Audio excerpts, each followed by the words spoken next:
C'est normal ça ou alors on est face à une anomalie En fait, on a eu 2 ouragans de catégorie 5 de l'Atlantique. Est-ce qu'il est possible qu'un jour on doit créer une catégorie 6?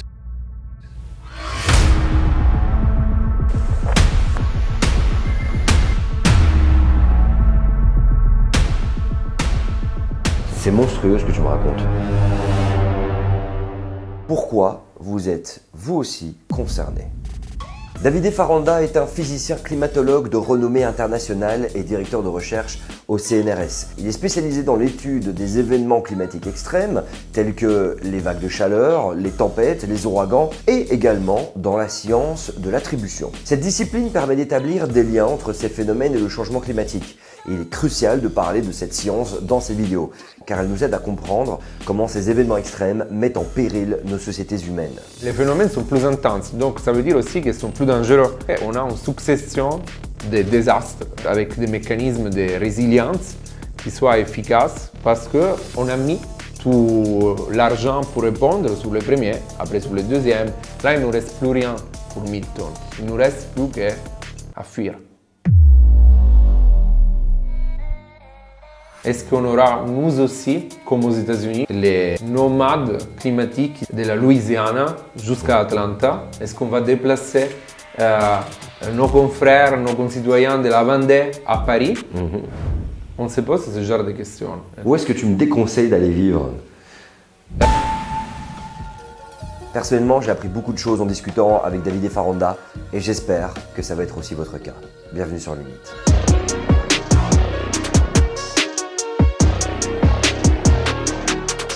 Bienvenue à toutes et à tous sur Limite. On parle de limites planétaires et on parle forcément de limites à l'adaptation. Et là aujourd'hui, le sujet il est très très chaud puisqu'on est dans un contexte un peu particulier. Vous êtes ici à l'Académie du Climat. J'ai l'occasion d'avoir notre ami Davide Faranda qui est ici avec nous. Tu vas bien? Bonjour, merci pour l'invitation. Très bien, merci. Ah super, tu auras l'occasion de te présenter en long et en large. Mais pour vous expliquer un peu le contexte, ici on est sous la pluie à Paris, à l'Académie du Climat. C'est un ouragan qui est devenu une tempête, la tempête Kirk. Les États-Unis au moment où on parle sont frappés par peut-être, on ne sait pas encore très bien, la tempête la plus historique de toute l'histoire des États-Unis, en sachant que Katrina c'était quand même très très sale à une époque, on parle de 2004. Donc aujourd'hui on va beaucoup parler d'actualité, donc on a envie de faire des vidéos très intemporelles sur Limite, mais là on va peut-être sortir des sentiers battus, sachez-le. Mais en tout cas David, on veut l'amener aussi pour parler de cette fameuse notion de science de l'attribution. Avant de rentrer dans le détail, abonnez-vous, likez, commentez, c'est très important. Vous savez très bien que plus on est nombreux sur cette chaîne, plus on est capable et plus vous partagez les vidéos. C'est aussi vous qui faites cette chaîne. Ça nous permet de la diffuser à un maximum de gens pour comprendre dans quel monde on est, comprendre quelles sont les solutions et tous ensemble essayer de se rallier et d'aller dans la même direction. Et ça demande pour ça de beaucoup écouter les scientifiques, les pauvres qui ne sont pas écoutés, qui arrivent encore en plateau télé et qui doivent encore faire le boulot des journalistes eux-mêmes. On va tenter d'y venir, on verra ça. En attendant, Davide Faranda, est-ce que tu pourrais, s'il te plaît, te présenter pour les personnes qui ne t'ont jamais vu, jamais entendu éventuellement? Alors oui, bonjour, je suis Davide, je suis donc directeur de recherche au CNRS en France et je suis physicien de formation, j'ai étudié physique, mais pas toute la physique, j'ai étudié en particulier la physique de l'atmosphère et la météorologie. Et après, j'ai fait une thèse plus sur des mathématiques qui était spécialisée pour étudier les événements extrêmes, donc dans des systèmes complexes quelconques. Ça pourrait être le Covid ou le climat ou encore des systèmes d'ingénierie, donc c'était assez large. Et après, je suis revenu à mon amour primaire, qui était justement la météo, pour étudier les événements climatiques extrêmes. Et ma passion dans tout ça, c'est surtout les orages, les cyclones, tout ce qui tombe, fait tomber la pluie du ciel. Disons. Quel monde on est actuellement, aujourd'hui, d'un point de vue climatique, météorologique? On est déjà dans un monde qui est beaucoup plus chaud, même si on n'a pas l'impression, parce qu'on parle de 1,5 degrés de réchauffement par rapport à un monde sans émission de gaz à effet de serre. Donc, on pourrait se dire qu'1 degré, c'est pas énorme, 2 degrés, c'est pas énorme, mais en fait, oui, c'est énorme. Je fais un exemple. Si on prend par exemple les corps humains et on parle des fièvres, quand on est à 36 degrés, c'est notre température de fonctionnement normale, tout va bien. Mais si on augmente la température de 2 degrés, on est à 38, là, je ne suis pas sûr que les choses vont bien. On est fatigué, on a des symptômes, on commence à être... Moi, je ne vais pas travailler à 38. Voilà, peut-être il y a des gens qui vont nous écouter, qui vont dire non, moi ça va, hein, mais je pense que même à 39, 40, là, voilà, donc quelques degrés de différence, ça déclenche des symptômes jusqu'à déclencher dans des températures encore plus extrêmes la mort de l'individu. Le climat, comme le corps humain, c'est un système complexe. Donc, quand on ajoute de la température sur la planète, dans le système climatique, qu'est-ce qu'on fait? On est en train de créer un déséquilibre. Mais entre quoi? En fait, on a trop d'énergie qui reste dans le climat. Et donc, cette énergie doit être transportée. C'est comme la transpiration de la fièvre un peu partout. Et cette transpiration, c'est quoi? C'est les phénomènes météorologiques qu'on voit et qui deviennent donc plus extrêmes à cause du réchauffement climatique. Déjà, il faut comprendre que la météo n'est pas là, dans la planète Terre, pour nous. C'est un système c'est un mécanisme que le système climatique a pour transporter l'énergie, la chaleur, des tropiques au pôle Nord. Donc, tout ce qu'on voit, les cyclones, les tempêtes, les orages, c'est tout simplement un mécanisme pour rééquilibrer la chaleur entre les tropiques et le pôle Nord et le pôle Sud. Cette chaleur qui vient à la base du soleil. Exact. La chaleur vient à la base du soleil. Quand tu dis qu'il y a ce trop-plein d'énergie, est-ce que tu peux être un peu plus précis sur ce trop-plein d'énergie, vu que c'est le soleil qui réchauffe Donc, le mécanisme est très simple. On a le soleil qui réchauffe et les rayons du soleil arrivent plus directement aux tropiques qu'aux deux pôles. Mais après, l'atmosphère... l'inclinaison de la Terre. Oui, selon l'inclinaison. Donc, bien évidemment, quand on est dans l'été, pour nous, pour l'hémisphère nord, on aura plus des rayons qui arrivent direct vers le pôle nord et on aura plus de réchauffement. Et après, vice-versa, dans l'hiver, on aura plus de réchauffement sous l'hémisphère sud. Donc, nous, on reste dans le froid. Donc, on a les saisons. Mais la chose importante, c'est que le soleil nous envoie des rayons, justement, tout le temps. Et l'atmosphère n'est pas transparente à toutes ces radiations qui arrivent. Il y a une partie qui pour nous est dangereuse, que c'est la partie UV, les ultraviolets, qui est filtrée par l'ozone. Donc, le reste arrive, le reste c'est visible, et donc est pris par la surface des océans, la surface de la Terre, et renvoyé en partie dans l'espace. Mais bien sûr, nous, on n'est pas des corps lumineux. Au moins qu'on va allumer avec un feu quelqu'un, ce qui est déconseillé par les lois, le droit, non? Et donc, on ne va pas le faire. Mais si on reste dans notre domaine de température, donc 35-36 degrés, nous aussi, on émet des rayons, mais ce n'est pas des rayons visibles, malheureusement, pas des étoiles, c'est l'infrarouge. Okay. Et donc, l'infrarouge qui essaie de ressortir vers l'espace, qu'on renvoie dans l'espace, en fait, est capté en partie par les gaz à effet de serre. Donc, on a tout de suite en tête la CO2, mais il y a aussi la vapeur d'eau, et on a aussi le méthane, on a aussi les chlorofluorocarbures, que c'est les gaz qu'on met pour refroidir les frigos. Donc, tous ces gaz sont gourmands en radiation infrarouge, donc ils captent la radiation infrarouge et ils renvoient en partie sur Terre. Donc, si on augmente ces gaz, comme la CO2, en fait, on est capable d'envoyer plus de radiation sur Terre.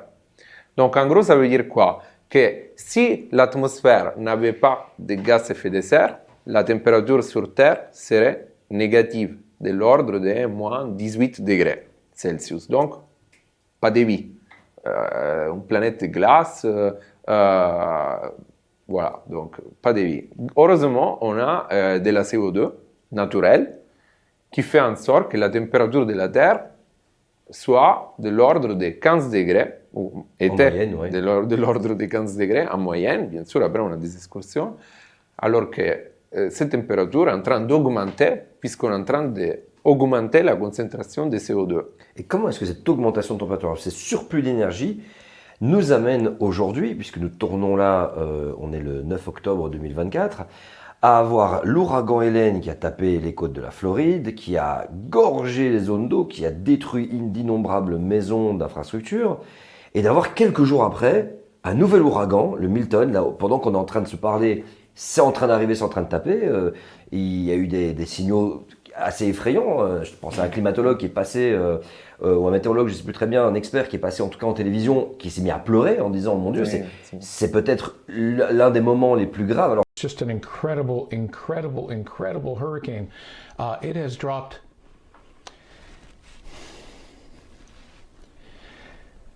dropped 50 millibars in 10 hours. I apologize. This is just horrific. les autorités locales disent, si vous restez sur place, vous allez mourir. If you choose to stay in one of those evacuation areas, you're going to die. Wow. I mean, Et on a vu effectivement il y a quelques jours des files de voitures dignes des films catastrophes, hein, c'est la même chose, tout à fait, oui. qui sont en train de quitter des zones.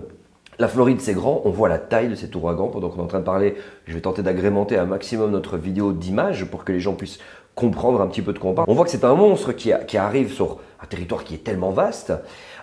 Comment est-ce que ce surplus de température amène à ce qu'on appelle aujourd'hui des phénomènes météorologiques plus intenses? Oui, donc au tropique, en fait, le mécanisme est très simple, c'est le mécanisme de la convection atmosphérique, c'est le mécanisme des pâtes dans la marmite. Ça veut dire que l'eau des océans au tropique est très chaude et l'atmosphère est plus froide.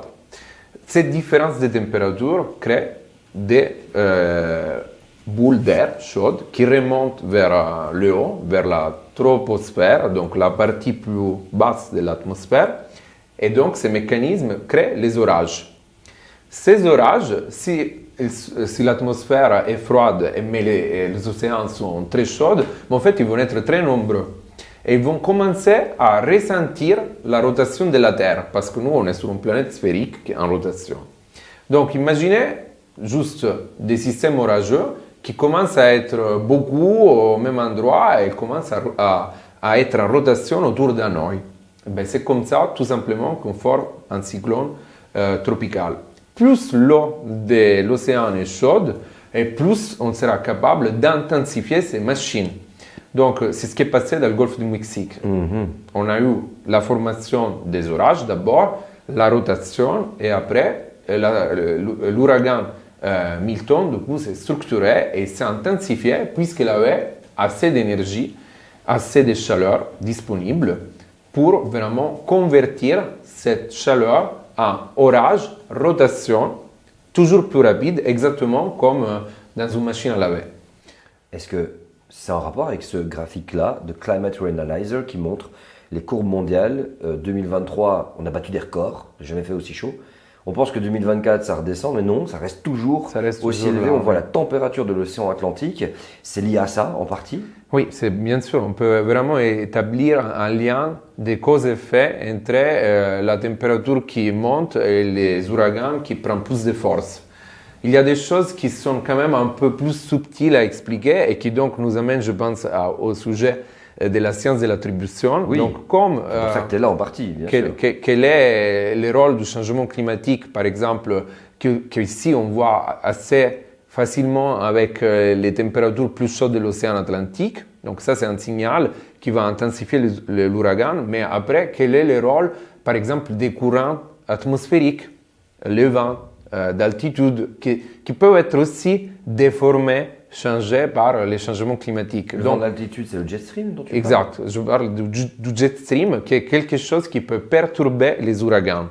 Et en fait, comment on peut expliquer ça? Vous l'avez compris, les ouragans, c'est quelque chose qui se forme des orages qui vont jusqu'à la tropopause, cette première couche de l'atmosphère où la température arrête de baisser et va remonter. Donc, il peut monter jusque-là, il se met en rotation, mais ils sont des objets symétriques si on les regarde par le haut. Oui.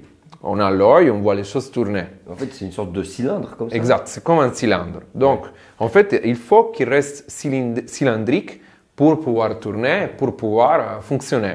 C'est comme la machine à laver, encore une fois. Totalement, oui. Si on essaie de renverser, de briser la symétrie de la machine à laver, ça commence à mal tourner et à un moment, elle va se casser.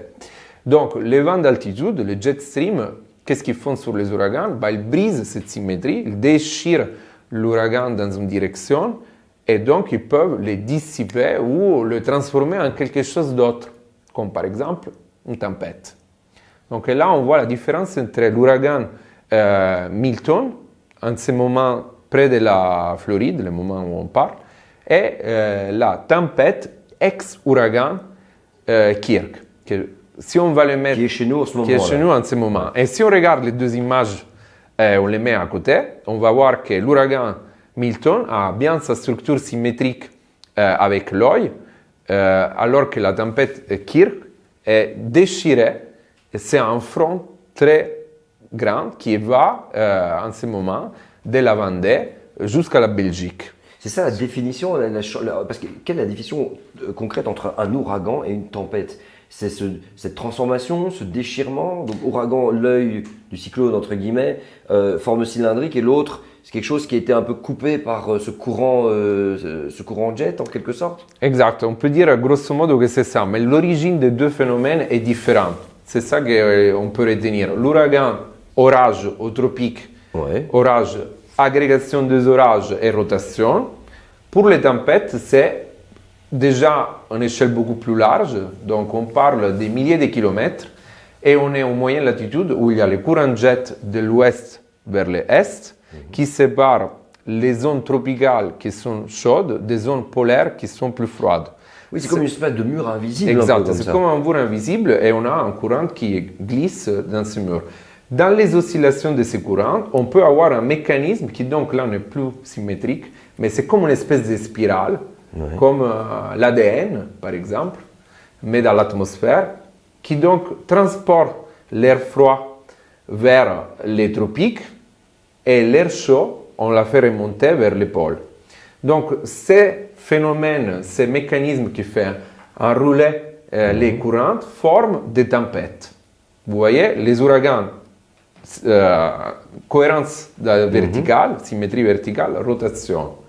Les tempêtes, c'est comme l'ADN, c'est des rouleaux qui transportent torsadés, l'air ouais. et qui glissent sur les courants jet. Mais l'un est tout aussi dangereux que l'autre, ou alors vraiment Ouais, les dangers sont un peu différents parce que les tempêtes, comme je disais, sont sur des zones beaucoup plus étendues et peuvent être très intenses, mais les vents qu'on a dans les tempêtes, normalement, même les plus intenses, n'arrivent pas au vent des ouragans les plus intenses. Donc on part par exemple dans les tempêtes plus intenses de vents de l'ordre de 150, 180 km à l'heure, alors que dans les ouragans, on peut ajouter une centaine de kilomètres à l'heure.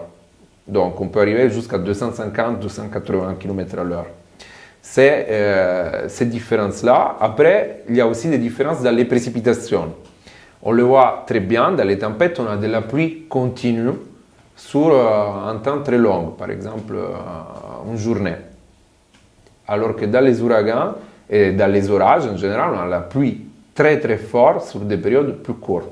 Ton métier, c'est d'analyser ce qui se passe un peu partout dans le monde, ces fameux événements météorologiques intenses, événements climatiques intenses. Il y a eu 5 formations de type ouragan, tempête. Alors, je ne fais pas la différence, mais j'ai vu qu'il y avait 5 trucs au milieu de l'océan Atlantique, 4 ou 5, je ne sais plus si c'était 4 ou 5, où je me suis dit, oh, attends, ça c'est quand même bizarre à voir, je voulais un peu avoir ton avis là-dedans. C'est normal ça, ou alors on est face à une anomalie Alors, déjà, on peut dire que cette saison d'ouragan, là, qu'on a eu jusqu'ici, en fait, on a eu 2 ouragans de catégorie 5 de l'Atlantique et 2 ouragans de catégorie... 5 c'est le maximum? C'est le maximum, pardon. Il y a des catégories, c'est basé sur la vitesse du vent.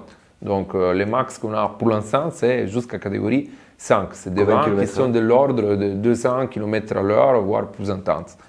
Et après, on a 2 ouragans aussi de catégorie 4. On a d'autres saisons par le passé, même dans les records avant que les changements climatiques soient intenses, avec un nombre d'ouragans comparable. Donc ça, c'est pas impossible. Mais ce qu'on voit, c'est qu'on a quand même, en termes de nombre de tempêtes, on a les mêmes nombres. Donc c'est une saison qu'on aurait pu avoir sans changement climatique. Mais les ouragans, les tempêtes sont plus intenses, sont dopées par les changements climatiques. Donc, encore une fois, on peut imaginer par exemple que j'ai 4 enfants, ok? Et ces 4 enfants, il y en a 2 qui font beaucoup de bruit. Quand ils parlent, les 2 sont silencieux. Donc, si je suis dans une autre pièce, j'aperçois combien d'enfants? 2. Mais il y en a 4. Si les autres commencent à crier aussi, il y en aura 4. Je vois ce que je veux dire. On fait attention à ce qui fait le plus de bruit en quelque sorte. D'accord. Et c'est exactement ça. Donc, avec les changements climatiques, il y a toujours 4 tempêtes, mais leur catégorie est augmentée. Plus quoi. Donc, ils crient plus et on les entend plus.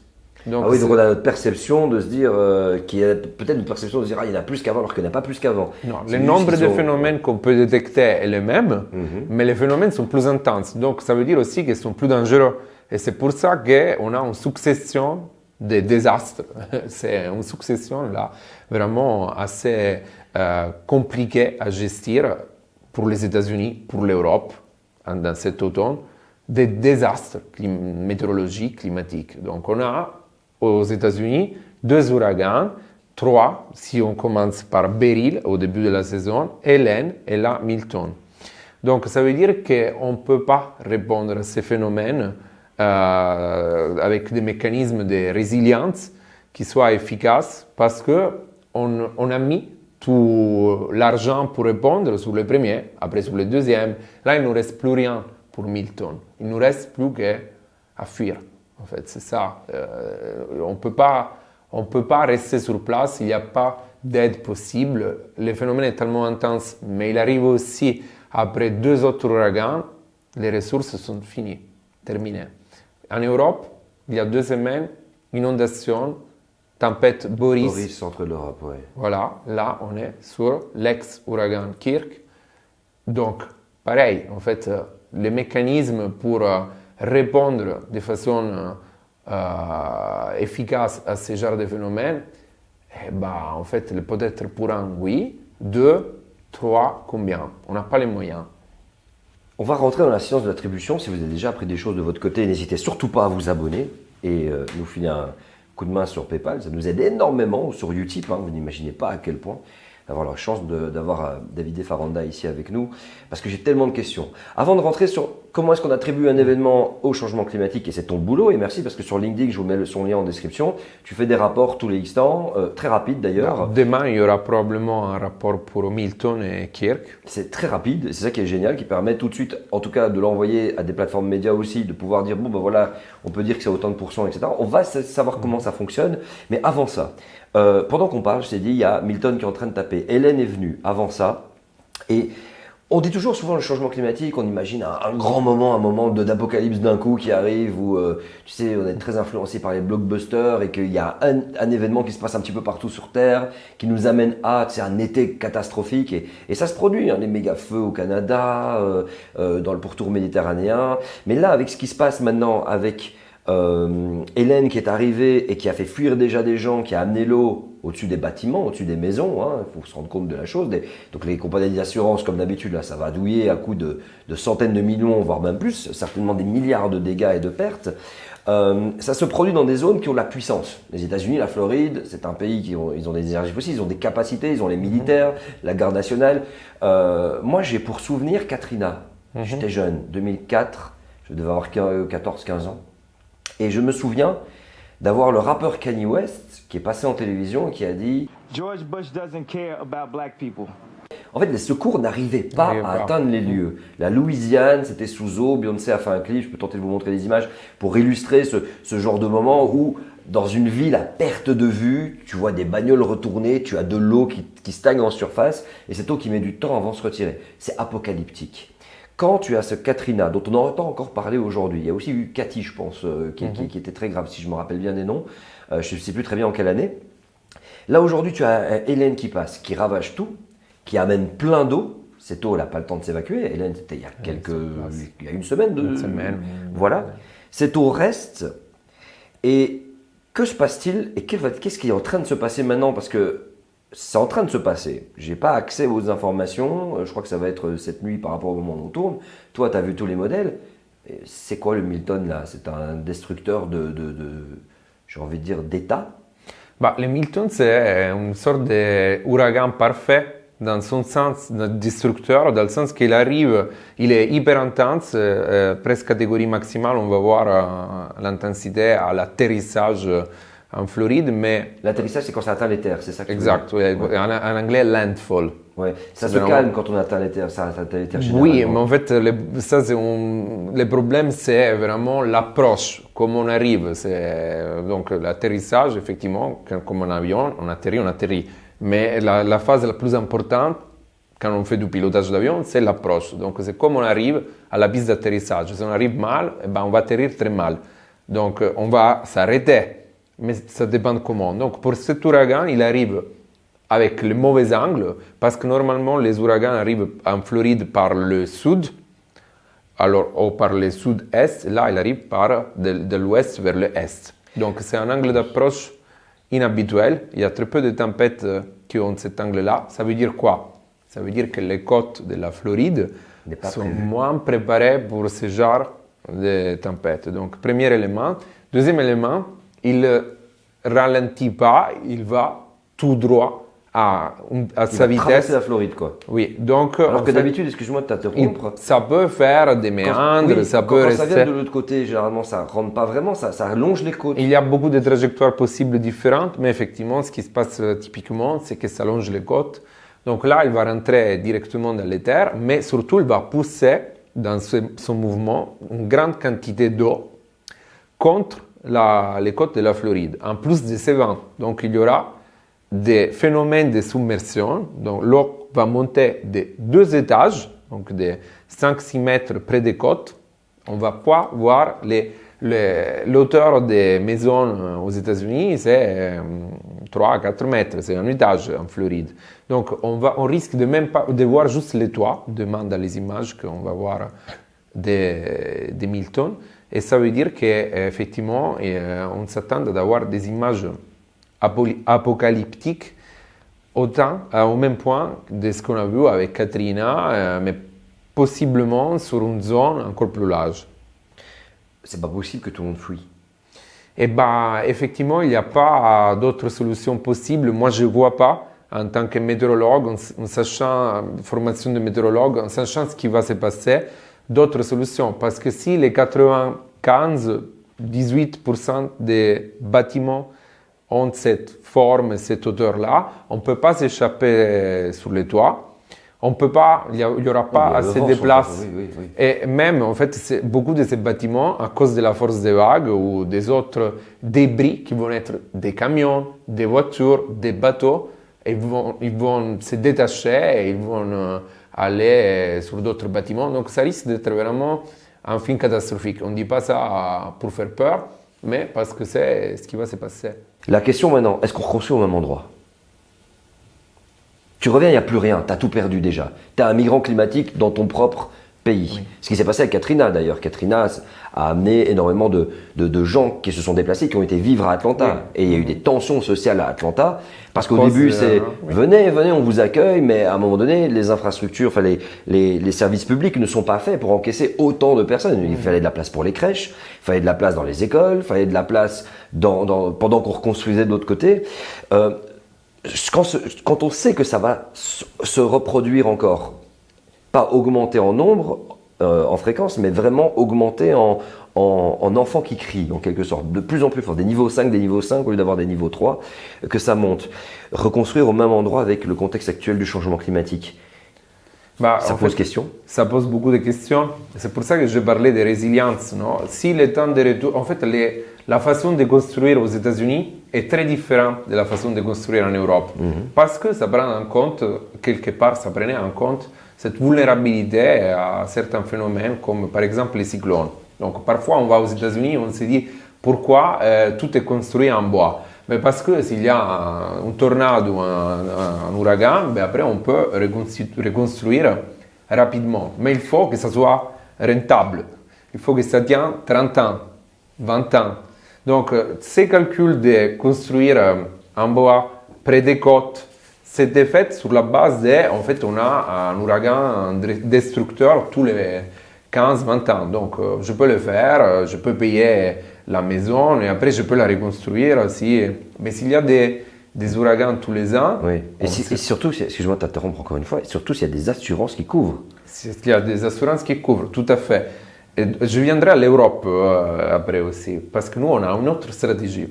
Donc, l'idée pour les États-Unis, c'est ça. Donc, on arrive à la limite, parce que là, on voit que déjà, ouragan Ian, on est en 2022, je parle de la Floride. Là, ouragan Beryl, on est en 2024, un autre ouragan. Donc, on enchaîne des ouragans tous les 2 ans. Et effectivement, à ce rythme-là, les assurances, ils ne couvrent plus. Parce qu'ils n'ont pas d'intérêt à couvrir par rapport à ces dégâts qui se répètent de façon régulière. L'assurance, c'est quelque chose qui nous protège contre quelque chose de malheureux qui peut nous arriver avec une probabilité très petite. Oui, sinon c'est plus rentable. Sinon, c'est plus rentable. Donc, l'assureur, effectivement, elle va plus couvrir peut-être la Floride pour les ouragans. Donc, ça, c'est effectivement quelque chose qui nous dit qu'on ne peut plus, avec les changements climatiques, réfléchir sur la résilience de notre système comme on faisait avant. En Europe, qu'est-ce qu'on fait? Ben, ça, on n'est pas dans une maison en bois. On est dans une maison en béton qui est faite par Haussmann il y a 150 ans pour tenir 1000 ans. Très bien, avec donc une idée de résister aux intempéries beaucoup plus forte le max qu'on avait vu. En gros, c'est des calculs qui nous disent que ça doit tenir 1000 ans parce que ça prend en compte des événements, des vents, des précipitations qui sont très très très intenses. Tempête Boris, ben, la moitié de l'Autriche, l'Allemagne du Sud, la Pologne, sous l'eau. Même ce type de bâtiments à Vienne, même des bâtiments historiques qui étaient conçus loin des rivières avec des barrages qui devaient protéger, sont finis sous l'eau. Donc nous, on pense d'être plus résilients que les États-Unis, mais en fait, c'était vrai, encore une fois, pour les climats du passé, les climats sans émission de gaz à effet de serre, et aujourd'hui, on a l'impression que ça ne marche pas non plus notre système par rapport à ça. Donc, qu'est-ce qui va se passer? C'est qu'on aura des dégâts, il y aura des choses qui vont finir sous l'eau, demain, après-demain. Est-ce qu'on va reconstruire à l'identique? Est-ce qu'on aura, nous aussi, comme aux États-Unis, comme pour l'ouragan Katrina, les nomades climatiques qui se sont déplacés de la Louisiane jusqu'à Atlanta? Est-ce qu'on va déplacer nos confrères, nos concitoyens de la Vendée à Paris? On se pose ce genre de questions. Et donc, c'est des questions sur lesquelles mes collègues, moi je ne suis pas un expert d'adaptation parce que je travaille plus sur la partie physique, mais la partie physique du changement climatique nous dit quel est le temps de retour des événements. Donc, chaque année. C'est modélisé ça, voilà, oui. c'est ça qu'on essaie de modéliser, c'est ça qu'on essaie de quantifier avec la science de l'attribution. Ou quel est le niveau de mon barrage, Oui. quelle est l'intensité de l'orage qui est ma référence pour construire mon infrastructure. Ce qui se produit là avec Milton et avec les gros ouragans de niveau 5 peuvent en fait non pas devenir des tempêtes malgré le passage du cyclone, mais devenir des ouragans chez nous. En fait, est-ce qu'un jour on pourrait se retrouver avec le même type de climat? Alors, la réponse est complexe, là, je ne le cache pas. Donc, qu'est-ce qu'on sait? On sait que si on réchauffe les océans, on aura une extension des zones tropicales vers le nord, dans l'hémisphère nord. Ça veut dire que les zones qui peuvent supporter des cyclones tropicaux, elles vont se trouver plus au nord. On peut avoir la formation des cyclones tropicaux plus au nord. Donc, potentiellement, les mêmes latitudes de l'Espagne, du Portugal, du sud de la France, même de la Bretagne.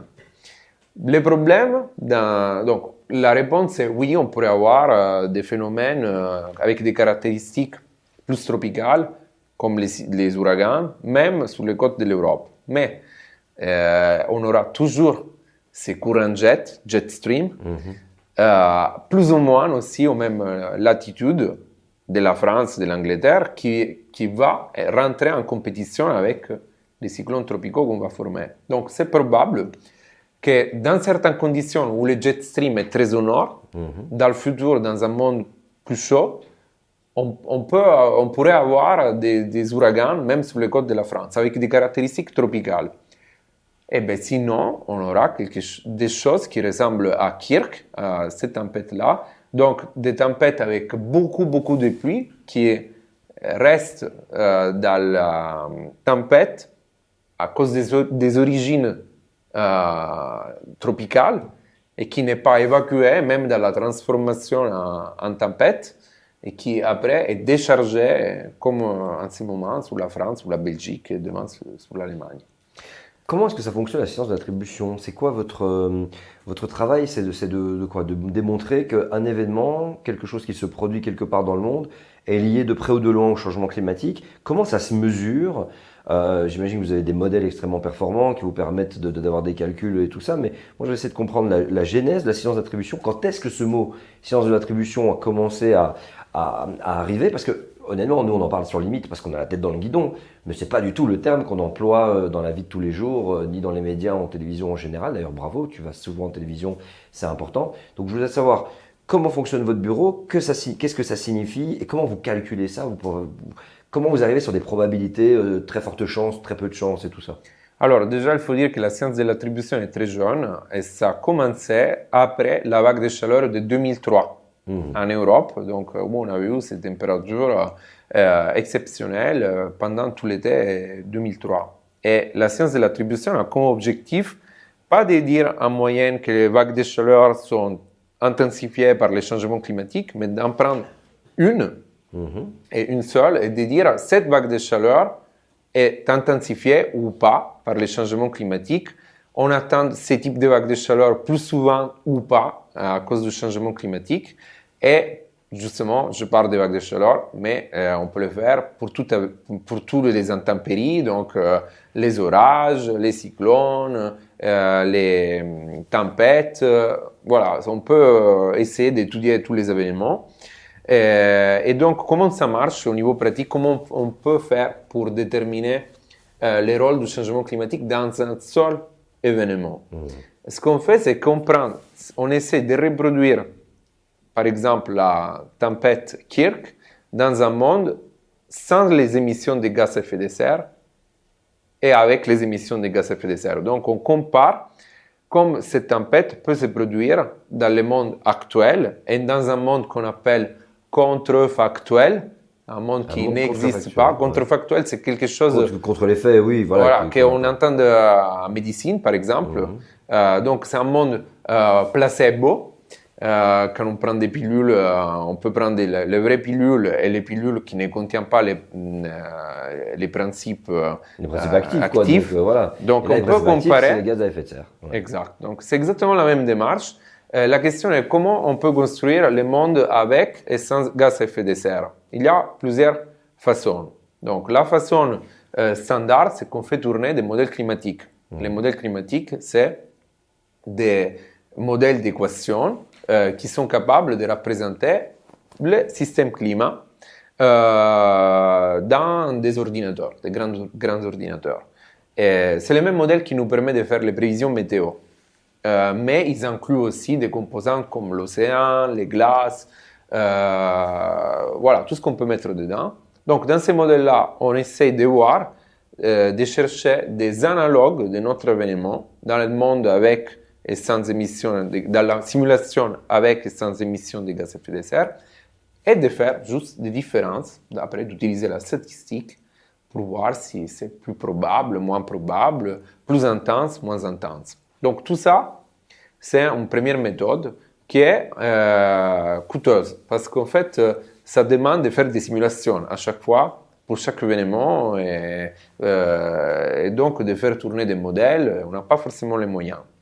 Dans mon bureau, comme tu l'as appelé, je dirais plutôt dans ma collaboration qui s'appelle Climameter, et l'idée c'est de faire l'attribution de façon rapide. Et donc comment on fait? On utilise quelque chose qui est très clair dans tout l'apprentissage que nous on fait de notre planète et même de n'importe quelle expérience. C'est le fait que la météo, se répètent. Kirk, c'est pas la première tempête. Hélène, c'est pas le premier ouragan. Milton, c'est pas le premier ouragan. Mais on a déjà observé des événements qui sont analogues des événements actuels. Donc, la méthode Climamètre est basée que sur les observations. Donc, on prend une série d'événements. On a des événements qui sont dans un passé lointain et des événements similaires à ce qu'on veut attribuer. Comment vous avez les données sur les événements des passés lointains? En fait, on peut reconstituer l'état de l'atmosphère sur la base des points d'observation qui nous donnaient déjà dans le passé la température, la pression, la précipitation. Mais pas des événements climatiques du passé. Oui, on peut aussi. Vous pouvez aussi, ouais. Donc, après, il y a un degré de confiance. Oui. Le moment qu'on connaît mieux dans l'histoire, c'est toujours le présent. Donc, plus on va dans le passé ou dans le futur, plus c'est flou. Plus c'est flou. Donc, plus on va vers des périodes où on n'avait pas les satellites, donc avant typiquement 1980, moins on aura des tempêtes ou des températures, des variables climatiques bien contraintes. Mais ça ne veut pas dire qu'on ne peut pas en produire. On peut produire des événements possibles dans le passé sur la base de ce qu'on sait, par exemple, de l'état de l'océan, les températures qu'on avait mesurées. Donc, on peut faire des mondes aussi dans le passé, des mondes observés possibles. Et c'est sur ça, en fait, les mondes possibles dans le passé, on peut les reconstituer. Après, c'est très simple. Donc, on compare des événements similaires à notre tempête dans le présent avec des événements similaires dans le passé. Et en fait, on peut faire des différences qui sont des cartes de différence. Vraiment, on peut mettre des ouragans qui ressemblent à Milton dans le présent et vraiment faire la différence avec les ouragans du passé et voir si les vents dans une certaine zone ont augmenté. Ben ça, tout ce qu'on fait avec ces jeux de cartes, c'est quoi? C'est des stats. C'est statistique, oui, bien sûr. Mais il manque la physique.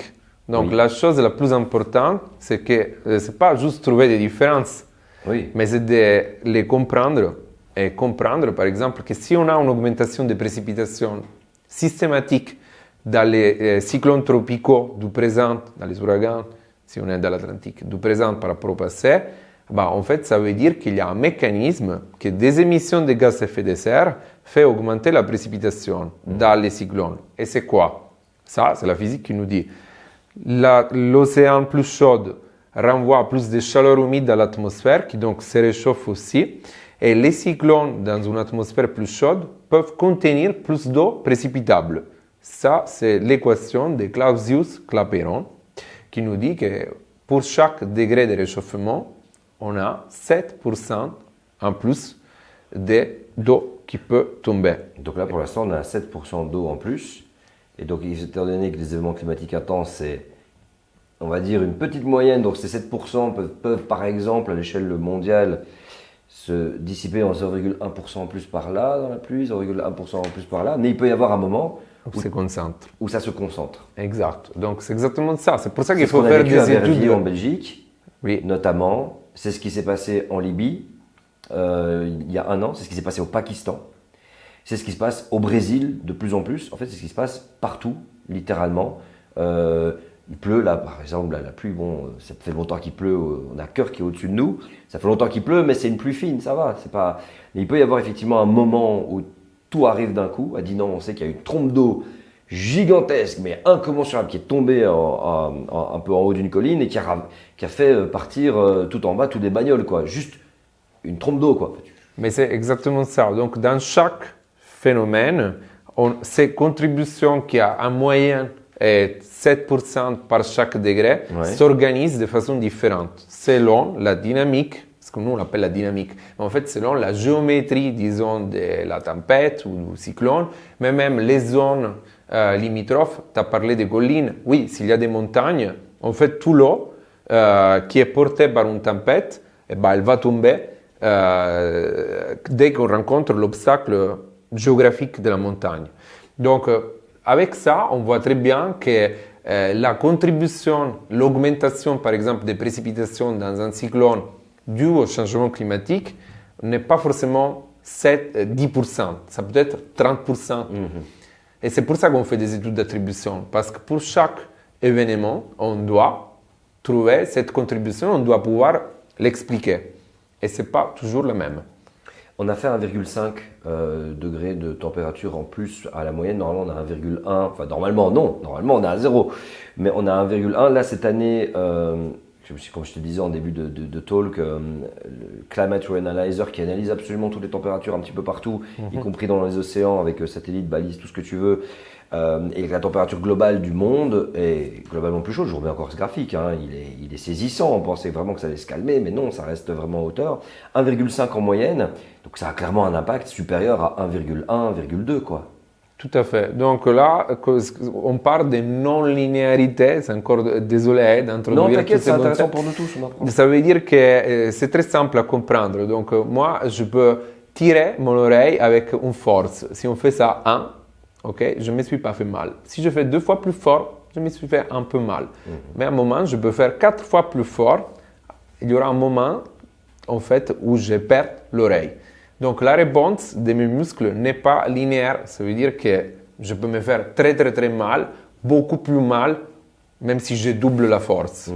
Et je peux perdre l'oreille. Donc dans le climat, c'est comme ça. Chaque degré de réchauffement, ça augmente de façon exponentielle, de façon beaucoup plus intense, les phénomènes. Oui, c'est ça, parce qu'on pourrait croire que on a augmenté de 1 degré. Bon, 2 degrés, c'est peut-être 2 fois, un peu 2 fois plus, un peu de. Non, c'est pas du tout comme ça que ça peut fonctionne. être 10 fois plus parce qu'on le transporte, on cumule. C'est par exemple la précipitation de la tempête Kirk est aussi intense, même si c'est une tempête, parce qu'elle vient de toute cette opération de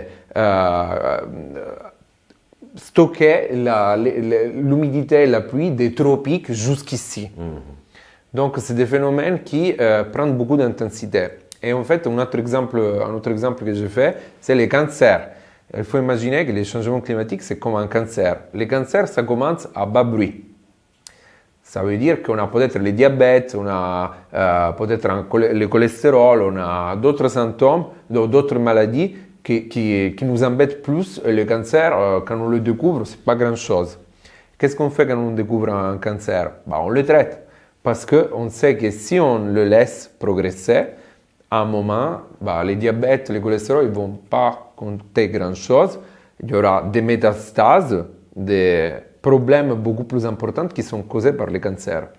Donc, les changements climatiques, quand ça a commencé, et quand mes collègues l'ont découvert, nous, on n'était pas encore nés, en fait, c'était un problème à bas bruit. Ça veut dire que les guerres, les problèmes politiques, les problèmes, les famines, les épidémies dans le monde des années 80-90 étaient plus importantes comme problème. C'est vrai. Sauf qu'on ne l'a pas traité. Et donc, là, ce cancer, qui est le changement climatique, est arrivé à un point où ce n'est pas du bruit. On a des symptômes qui sont très, très, très intenses, comme l'ouragan Hélène, l'ouragan Milton, et la même semaine.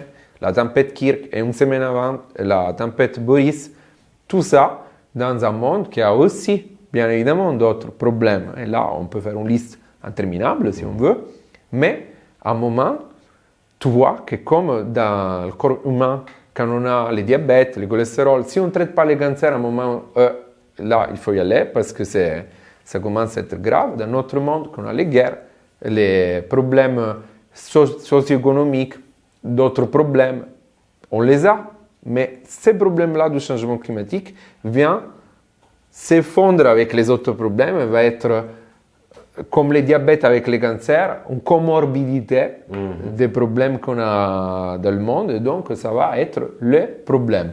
Si on ne traite pas les changements climatiques maintenant, et c'est déjà tard, on le voit, quand on fait déplacer toute la Floride ailleurs. Oui, parce que c'est quoi qui a été déplacé de la Floride? C'est tout le monde qui a quitté la Floride? C'est tout le monde là, c'est tout le monde, tous les gens qui sont sur les côtes, ils ont 1 million de personnes. Ils sont... À l'intérieur des terres, tu ne fuis pas forcément. Je ne sais pas à quel point c'est safe. C'est vrai que sur le long des côtes, il y a énormément de gens qui vivent. Donc en fait, on a des millions de gens qui ont quitté la zone. Là. Tout à fait. Et après, les gens qui vont se sauver, ils vont être dans ces dynamiques de créer malgré tout, des problèmes au niveau social dans un État qui a déjà des problèmes sociaux. Voilà, donc tout ça, ça diminue la résilience à d'autres phénomènes, mais ça augmente aussi les tensions sociopolitiques, internes, externes. Ça diminue les ressources. L'agriculture va être très impactée par la tempête Kyr en France. Elle était très impactée. Donc, en gros, on peut faire une liste interminable. Et les scénarios, ça a l'air d'être très sombre, mais en fait, le problème, c'est qu'on a déjà, dans le rapport du GIEC, et pas que, des solutions. Encore dans l'exemple du cancer, pour le changement climatique, on a la solution. Alors, pour un cancer, c'est pas si facile que ça. Si on a un cancer du poumon, on ne peut pas juste se dire on arrête de fumer et ça ira. Mais pour le changement climatique, oui, on peut arrêter les émissions de gaz à effet de serre et ça ira. En fait, on peut stabiliser le climat et même, au bout d'un moment, revenir à une température qui est moins dangereuse pour les événements extrêmes. Donc si on ne prend aucune mesure là, et malheureusement la marche du monde démontre qu'on est toujours en train d'aller de plus belle, ça veut dire qu'il y aura pire que Milton? Bien sûr, il y aura pire, ou s'il n'y a pas pire, parce que parfois les phénomènes arrivent à certaines limites physiques. Les autres enfants qui ne pleuraient pas, donc les cyclones qui avant étaient pas trop méchants, ils vont augmenter d'intensité, donc on va avoir plus de cyclones intenses, avec le même nombre de cyclones. On va avoir des vagues de chaleur qui vont être plus intenses, donc qui vont durer toute l'été, des sécheresses plus intenses, des inondations plus intenses. Dans ce scénario-là, on ne peut pas s'adapter, on ne peut pas à chaque fois faire 2000 km pour se retrouver chez quelqu'un d'autre qui vient de subir une vague de chaleur et se dire ça va bien se passer.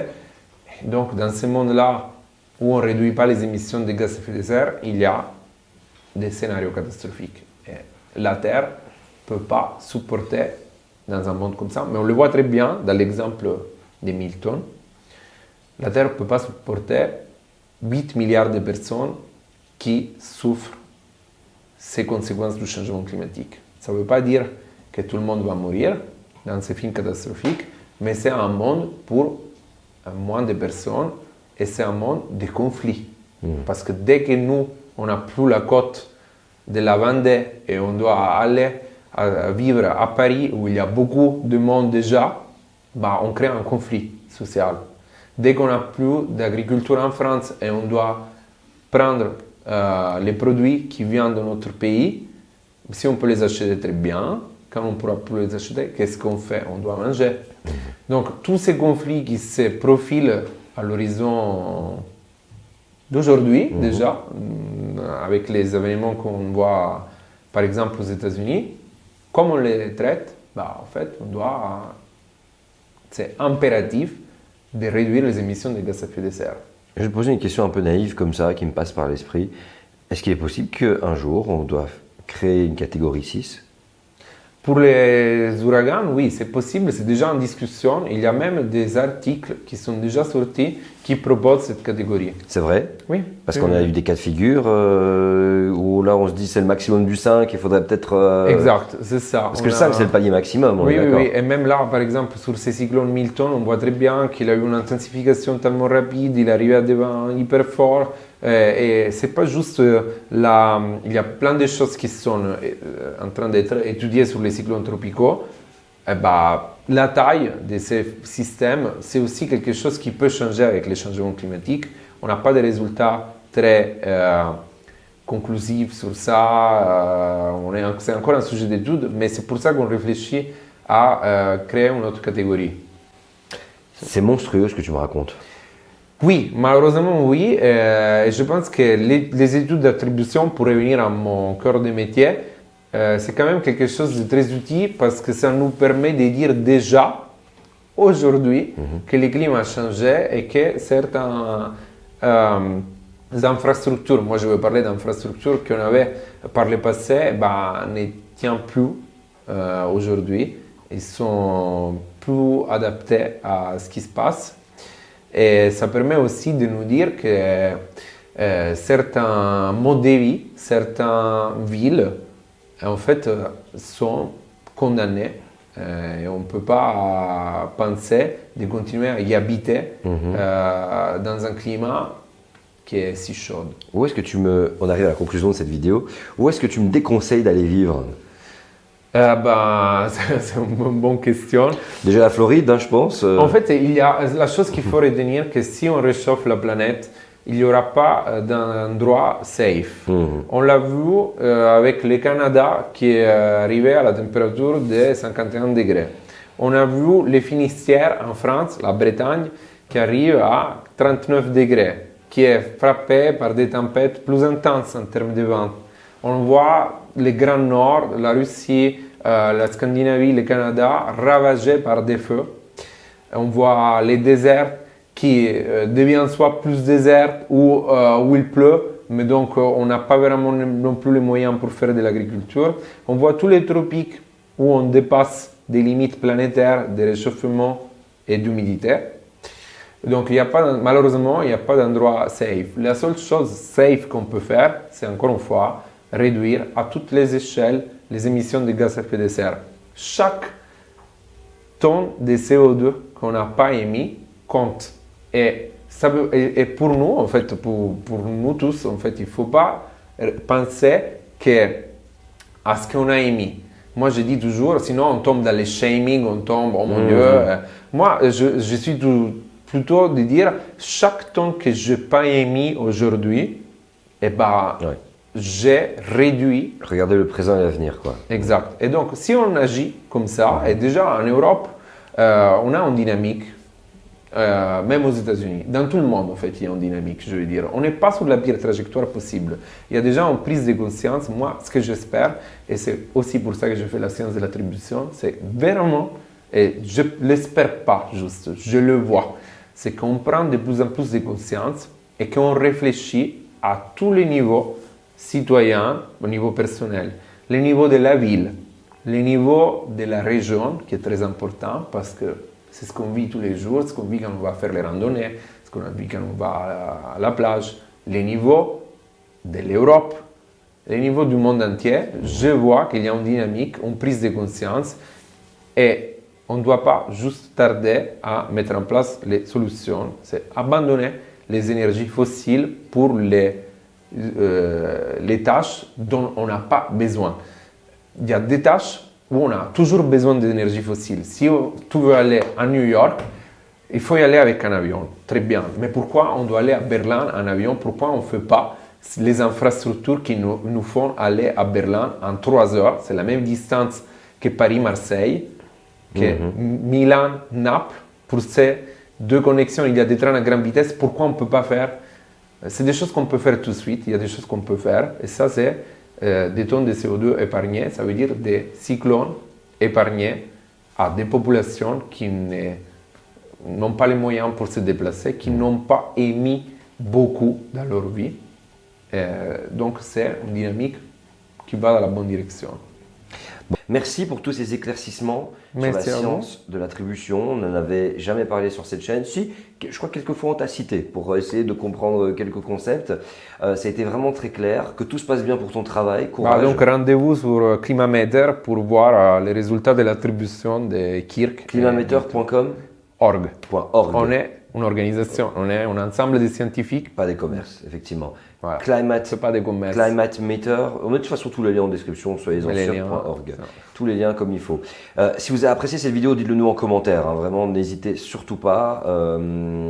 Parce que malheureusement, ce sont des choses qui vont se reproduire. Et il est important, parce qu'on va avoir un lot de gens qui vont dire sur les réseaux qu'il y a toujours eu des ouragans, que ça a toujours existé, que regardez Katrina, c'était en 2004, c'était peut-être plus grave, peut-être moins grave. En tout cas, ce qui est sûr, c'est que Milton est un monstre et qu'il faut écouter la science de l'attribution pour comprendre que ce n'est pas juste la nature, que c'est aussi ExxonMobil, Total Energy, BP, qui sont responsables de cela, et moi aussi en partie. Et nous-mêmes, les États, il faut se mettre dans cet ordre-là. Totalement.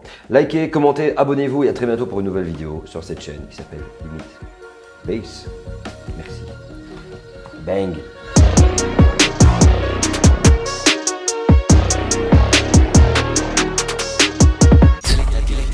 Quelle est ta définition du